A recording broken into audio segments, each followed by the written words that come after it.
पूजा करले चल गेलो ये लेकिन जे दुनिया से चल जाय छै दोबारा लौट के आवे छै।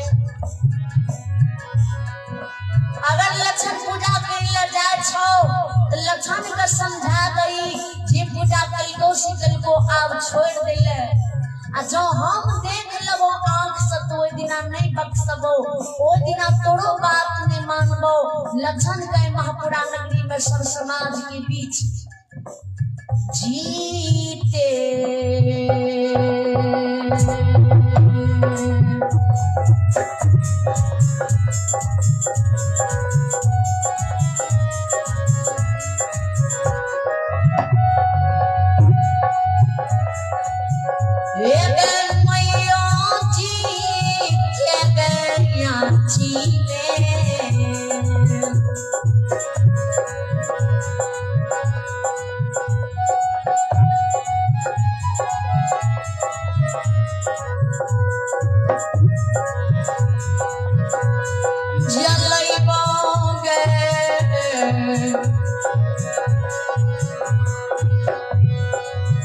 लक्षण के